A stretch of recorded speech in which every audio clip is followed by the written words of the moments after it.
and cultures through myriad forms of exchange.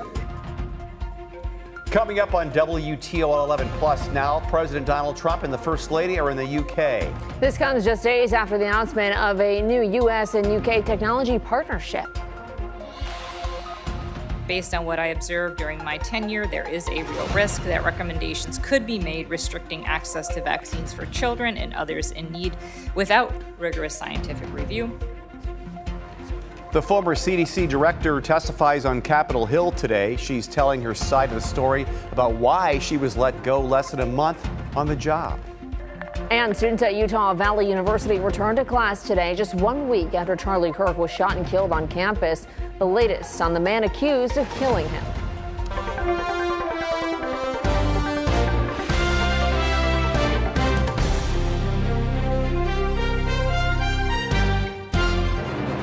Thanks for joining us on WTOL 11 Plus. Now, I'm Dan Cummins. And I'm Kaylee Marintat. Our top story tonight, educator unions in Ohio have filed a lawsuit after changes were made to the Teachers Retirement Board. Kaylee, the changes were passed through the amendment on the state budget. Teachers are saying the new board makeup is an attack against educators in the state, and they're raising issues with how the changes were put in place by lawmakers. Megan Hartnett has the story.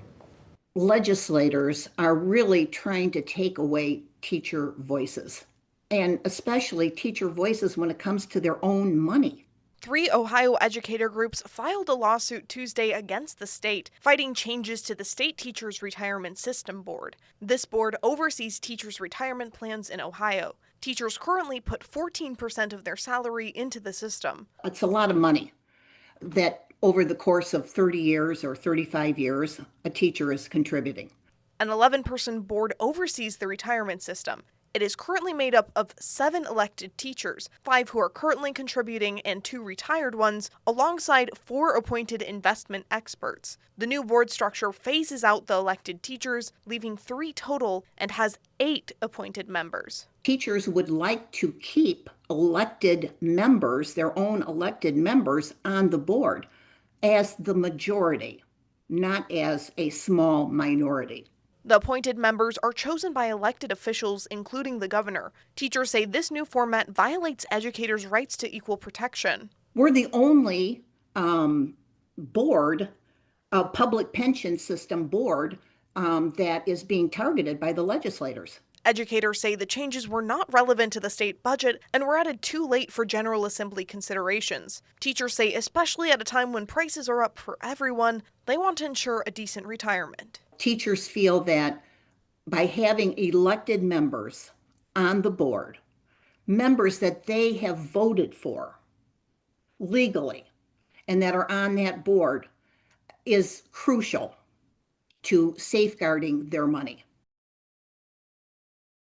Megan Hartnett joins us now in studio. Do we know why the legislators want to make a change to the board the way it was? So it's not completely clear. There's not like one set reason, but we do know that one of the representatives who is part of the reason that this was put in place, he said that they wanted to make sure that there was a stable governance for the board. And, you know, when we look at how the board has kind of functioned over the past year or so, you know, the Attorney General did open an investigation into the board. There have been board members who have resigned.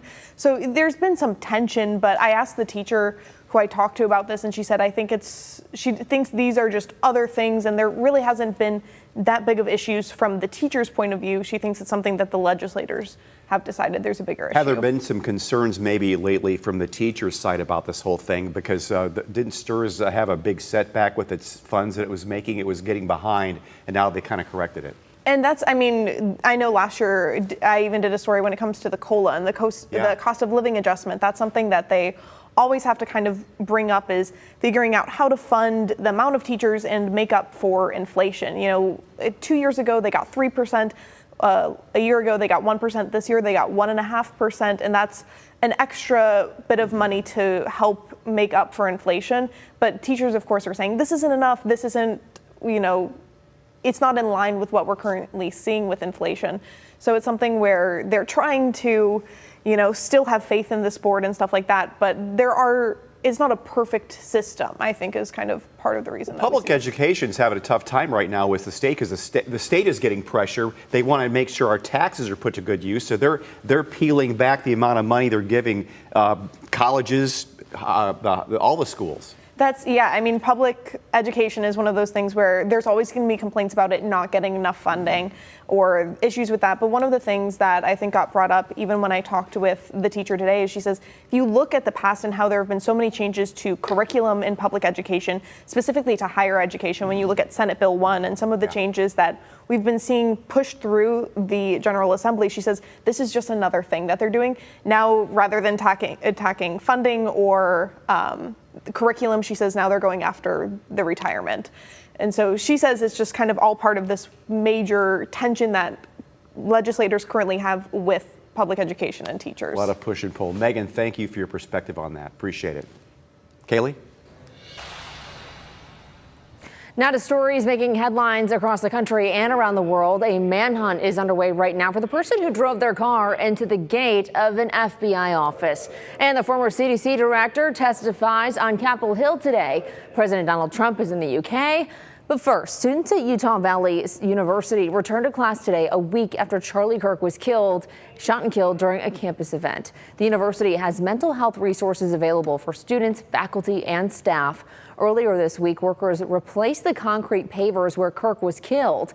Today, Washington County Sheriff talked about the shooting suspect and described how a family friend and retired sheriff deputy helped convince him to turn himself in. Tyler Robinson is being held on charges that include aggravated murder, felony discharge of a firearm, obstruction of justice, and witness tampering. Prosecutors are seeking the death penalty. President Donald Trump has wrapped up day one of his trip to the UK. The president and first lady arrived at Windsor Castle, joining King Charles and Queen Camilla for a carriage procession.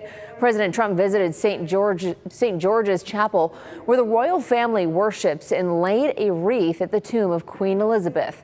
The day ended with a state dinner. U.S. tech executives were among those in attendance following the announcement of a new U.S.-UK technology partnership focused on nuclear energy and artificial intelligence. U.S. tech giants include Microsoft, NVIDIA, and Google have pledged more than $40 billion in investments. The fired former head of the CDC testified in front of a Senate committee today. Susan Menares told lawmakers she's nervous about this week's advisory panel meeting that could change vaccine recommendations. And she expressed concern about politics influencing decisions at the agency. It does put at risk our children. It puts at risk others who need these vaccines. And it takes us into a very dangerous place in public health. Menares says she was fired because she refused to approve vaccine guidance without scientific evidence and would not dismiss career scientists without cause. Health and Human Services Secretary Robert F. Kennedy Jr. denied Menares' account at a state hearing earlier this month. An HHS spokesperson said Menares' remarks to the Senate committee have factual inaccuracies and leave out important details. A search is underway for a man accused of using his car to ram the entrance gate at an FBI's Pittsburgh field office. FBI leaders say they're searching for this man, Donald Henson. The FBI says after crashing into the gate, Henson grabbed an American flag from inside his vehicle and threw it over the gate. No one was injured during the incident. Still to come, the Federal Reserve announced the first interest rate cut of the year, and will another one be coming soon? What projections look like for the rest of the year? Plus, the clock is ticking. If you get money from the federal government, you've only got a couple of weeks left to make sure you can get it digitally. What you need to know before that deadline arrives, Chris. And it's hard to imagine it, but I actually do have the chance of rain in my hour-by-hour forecast. May not be till early next week, but I'll highlight when coming up in my 10-day forecast.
If you're watching on WTOL 11 Plus, you already know about our exclusive streaming platform.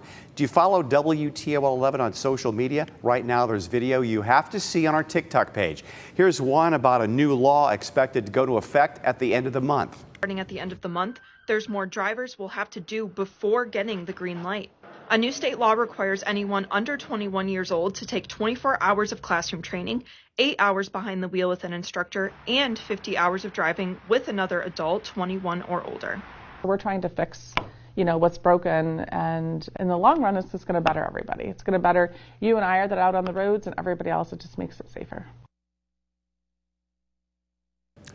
Make sure to follow WTOL 11 on TikTok, Instagram, Facebook, or your favorite social media platform. Follow us now to stay ahead of breaking news, weather, and the stories that have people talking. The Fed announced its first interest rate cut of the year. Policymakers voted to lower a key interest rate 1/4 percentage point. They signaled 2 more cuts are likely later this year. The move is designed to keep the economy growing by making it less expensive to borrow money. Economists say that could encourage businesses to hire more workers and bolster the labor market. This is the first rate cut in 9 months, even though President Trump has put enormous pressure on the Fed to reduce borrowing costs. If you get money from the federal government, you only got a couple more weeks left to make sure you can get it digitally. The Treasury Department plans to stop issuing paper checks for most payments on September 30th. That includes Social Security beneficiaries, part of the Trump administration's effort to fully modernize federal benefits payments, save money, and fight financial fraud. Social Security recipients need to choose either direct deposit or through a prepaid debit card known as Direct Express. If you still need to receive a paper check, you could request a waiver. Now to a story that's trending online. Cardi B announces today she and her NFL boyfriend Stefon Diggs are expecting a baby together. It's baby number 4 for Cardi B. She has 3 kids with her ex-rapper husband Offset. The announcement comes ahead of the highly anticipated release of Cardi B's second album, Am I the Drama? So we had Young Thug yesterday that Jeff was talking about in Coachella. Now we're talking about Offset and Cardi B. Do you know who Offset is? No, never heard of him. Cardi B. I've heard of Cardi B. Okay. That's all I know. I've heard of Cardi B. Okay. So Offset is part of Migos, which is a rap group. Migos? But they're one of that them died, actually. Okay. Yeah. See, we're all learning this together. We can bring you along, Dan. We got this, all right? Yeah. My head hurts, Chris. Have you enjoyed the dry, warm summer weather that's lasted now well into mid-September? Well, of course I do, but I really hurt for farmers because I've done 2 stories in the last month about this, and crops are not looking good. Last year was awful. 2 straight years now, and some of the data, Kaylee, by the time we actually get to the end of summer, which is now just days away, could show this is the driest end to summer, last about 6 weeks since about 1973. So Wow. It's been a long time and very dry out there. Yes. Here's what we got for tomorrow. Let's take you over to the big weather maps. Warming back up. Probably not much of a surprise. Another dry day. Highs are going to feel more like the middle to end of July as we reach into the upper 80s. And we're dry until early next week where we do get some rain chances back in the area. Just got to prove it to you, though. There is rain out there. It does exist somewhere. It's well west of us. There's some showers and storms scattered now across the central and high plains up into Minnesota, Iowa, down into Missouri, where they're getting a little bit of wet weather, and some wet weather from a coastal low pressure system that is now wrapping up, but wedged in between that, we've got high pressure firmly in control and barely a cloud in the sky. Doppler radar, it's going to stay dry this evening, a warm, dry day tomorrow, and that drought going to continue to expand from the upper 70s, lower 80s. Right now, we've got moderate drought essentially across all of northwest Ohio. We will get brand new information for tomorrow morning on this, and I expect that we're going to see that moderate drought expand, and could we get our first indications of severe drought? It is a distinct possibility as we go into tomorrow. Reason why, it's been 13 straight days now without a drop of rain, and we're going to continue to add 14 tomorrow. More days into the end of the work week and or toward the upcoming weekend. And by the time we end a summer, which is last full day of summer, is going to be Sunday. We may be the driest end of summer since 1973. Bus stop forecast. Did you have issues this morning? That thick fog, especially the southern half of the viewing area. A little patchy morning fog going to be possible tomorrow morning. Not going to be anything that's going to cause the widespread delays or closures that we had earlier today. 50s out the door, near 80 as we get toward recess time. And there it is, upper 80s into the afternoon. Now, you can see in my hour-by-hour forecast, there's virtually no chance of any rain as we go through Thursday. It is going to be another warm, dry day. Now, one thing as we get into Friday morning, I do want to watch for this. We're getting some indications we may get another round of some fog that comes into the area Friday morning. Now, this morning it was south of Toledo. Friday could be from the Toledo Metro north up into southern Michigan, where we get that flow off of Lake Erie. So I'm seeing some signs that fog may return as we get into Friday morning. Outside of that, gorgeous Friday evening for Big Board Friday. I can't wait to kick off another gorgeous evening of Friday Night Football. Low to mid-70s around kickoff time, dip it back to the upper 60s, and no threat of any rain for our Friday evening. By the end of the weekend, we warm back into the mid-80s on Sunday, turns warmer, and then rain chances really late Sunday, more so into Monday. Slim chance we'll get a few showers as we get toward the end of the weekend. Sunday, early next week, better chance Monday, Tuesday, and Wednesday. Could even come with a clap of thunder on Monday as we enter into autumn officially on Monday, and highs will slump back into the 70s, still at or above average as we get through the end of that 10-day forecast. Dan, back over to you. Been a few weeks since the shooting at Annunciation Catholic School in Minnesota. Students returned to school this week for the first time in 3 weeks, guided by colorful chalk art designed by neighbors. Our sister station in Minneapolis has the story. In the shadows of dawn, Rachel Quanbeck I got here about 6:30 this morning. is already on hands and knees. Her fingers are chalked with purpose. Just know that there's still light. I think there's just so much darkness in the world, and especially here, that all of these kids and families have seen. By the time the sun is up over the Annunciation School, the artist's message, A future filled with hope. will be ready to greet students by the doors. Very right for the moment. As of Tuesday, they're back on campus grounds, a first in 3 weeks. I can only imagine what they're coming back to, knowing what happened here and seeing the things they saw that they should never have seen. Hard to fathom, even by adults, was a shooting in the sanctuary. I heard the sirens that day. Yeah, I live about a mile away from here. But the grown-ups have brought back the symbols of childhood, Hope it brings some smiles today. adorning the school from the rear, the front, and the sides. Sidewalks, too, are now chalked by Annunciation's neighbors. They walk by our houses every day, coming and going to school. So Tiffany Tomlin-Kurtz and Chrissy Winden added their wishes onto the pavement. They know they have this giant community around them supporting them. Coming back today and this week, they can be with their friends, be with their teachers, be with the people who love them. Guiding the dawn of Annunciation's new era are these words: the future is filled with hope. Yeah, that's what I hope. That was from our sister station in Minneapolis, KARE 11. A school spokesperson said students will not be attending classes this week. They'll engage in activities centered on support, connection, and play. Extra resources for mental health services to security will also be available. Still to come, a Title IX complaint filed against the University of Toledo. Tonight, we're taking a closer look at the details of it. Plus, a beloved restaurant in Oregon will no longer accept orders soon. We talked to the owner to find out what comes next for this business.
Thanks for being with us here on WTOL 11+. Here are some of the other stories we're tracking for you tonight. The University of Toledo has been hit with a civil rights complaint from a conservative nonprofit saying some of the university's scholarships are discriminatory. The complaint was submitted by a group called the Equal Protection Project. William Jacobson, president of the EPP, says there are 8 scholarships at U Toledo they're calling out in particular, 7 that are currently only for women and 1 that specifies it's only for minorities. Jacobson says in the spirit of equality, they want the language changed to open the scholarships up to everyone, as Title IX requires.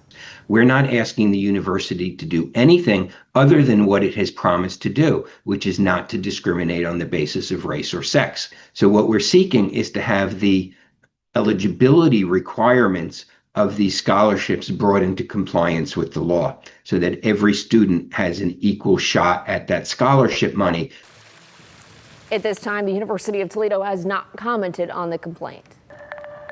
Regional waterway leaders and members of the EPA met in downtown Toledo today to discuss the health of the Great Lakes. During the event, speakers highlighted past projects that have been completed as well as future ones in the making. The goal for the summit was to learn from other regions as well as start a conversation to collaboration. The program administrator for the Ohio Great Lakes Commission says the Maumee River has been a focal point for the area to bring it to its fullest potential. The Maumee area of concern has been designated an area of concern since 1987, but we were making great progress and great strides to improving the habitats and the wildlife in the area of concern, as well as addressing historic legacy pollution. The summit will finish up tomorrow with multiple breakout sessions related to habitat restoration and contaminated sediment. Plans are moving forward to upgrade 2 historic buildings in downtown Toledo. According to the Lucas County Land Bank, its board of directors voted to authorize its president to enter into pre-development agreements with RKP Group. They will have the exclusive right to redevelop the Spitzer and Nicholas buildings for the next 12 months if certain conditions are met. The Land Bank says the goal is to create approximately 400 new residential units and an active ground floor commercial corridor. The total project is estimated to cost $190 million. A local German-American restaurant is closing its doors end of the month. They're staying open in a different capacity. The Black Forest Cafe, located in Oakshade Grove, is being turned into an event center, according to the president of the German-American Festival Society. He says they'll also continue cooking up their German-American favorites through their catering service. The president of the society says it was a tough decision, but he says he's overwhelmed by community support. Within 3 hours, we had almost 30,000 replies. So, you know, we're just as upset as the community. We're going to change it around and see how things go from there. The closing of the restaurant shouldn't have any impact on the German-American Festival since they shut it down for the weekend anyway. The restaurant's last day in business is September 27th. If you're watching, that means you've already found us here on WTOL 11+. But if you had the chance to check out the rest of our streaming content, in a new episode of Off the Radar, the Radar Rangers talk all things running with a special guest. John? I don't think you want cranberry juice. It has too much sugar, right? I don't think it has too much sugar. Oh. So I don't personally know anybody who's taken cranberry juice, but I actually just finished reading a book by a guy who actually won the U.S. championships in 1981 for the ultra marathon distance for 100 kilometers. And he drank cranberry juice during his runs, which was totally unconventional at the time. So he was racing in Chicago. He reaches out to Ocean Spray, the company that makes the juice. And turns out they're like, okay, this is unique. We'll sponsor you. So they ended up picking up his flight and hotel and giving him basically a lifetime supply of cranberry juice. Have you thought about reaching out to Ocean Spray? No, I don't like the taste of cranberry juice. You don't have to. You can just pretend. They're paying for the other stuff. You're good. You're good. I mean, if you're listening, John, don't you love Ocean Spray? You need a sponsorship here and I'm trying, John. No, if you go back to my cubby, you'll see the hydration product that I'm not going to peddle right here, but I am a brand ambassador for. So So maybe our next one. Are you a fan of mustard? Mustard. How about that response? I mean, on a hot dog or whatever, sure, but are we talking about hydration still? Kaylee, did you just pick every ingredient that goes on a cheeseburger? I'm kind Where of does hungry. this come from? Apparently. Cranberries go juice on a cheeseburgers? cheeseburger? Well, it goes on the side. Okay, that's like a Thanksgiving thing. Yeah, Cranberries it goes with the stuffing. Yeah, I can't say I've heard of mustard. What would mustard do? I don't know. Did you Apparently. just pick random things? I think she's just picking condiments now. Let's see what the next Let's try one mayonnaise. is. How about bananas? Do they cure cramps? Alexis, have you done this one? I mean, I've had a banana after a race, yeah. Yeah. They were Feeling passing them out during the half this last one.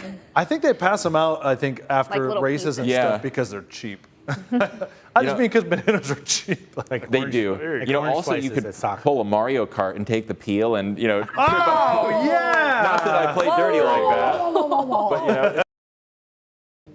You can catch the full episode of Off the Radar next right here on WTOL 11+. September 14th is a big day in one Nebraska household. It's the birthday of their newest member and 4 generations before him. Arthur Bell was born September 14th. Get this. So was his mom, his grandpa, his great-grandmother, and his great-great-grandfather, making him the 5th consecutive generation born on the very same day. After Emma Bell learned her due date was September 14th, she and Wyatt thought the odds of another coincidence were, well, 0 to none, right? Arthur is keeping up a family tradition, but now a trophy to market. We always celebrated the 3 of us, my grandmother, my dad, and I. We always had, it was our birthday. It wasn't just your birthday or my birthday. And my dad always said, I don't need anything for my birthday. I have my greatest birthday present ever. So pass it along, I guess. Now, according to Guinness World Records, the record for the most generations born same day was 4, held by 7 different families. Well, the family didn't put in a submission when Emma was born, but they now put in a request to Guinness to hold the record for 5 consecutive generations born on the same day, September 14th. How about that? Massive birthday party. Just What are the knock odds? everybody out in one party. The odds of that happening? And how many numbers does it take to win a Powerball? Oh, yeah. Right? Similar odds, maybe? Pretty much. Same as that. One in the millions, I would imagine. Very cool, and welcome to the new edition. Weather for us, still on that summer vibe the next several days. Tomorrow, mid to upper 80s, very warm day. Enjoy it while we can. Thanks for joining us here on WTOL 11+. We'll see you tonight at 11 o'clock.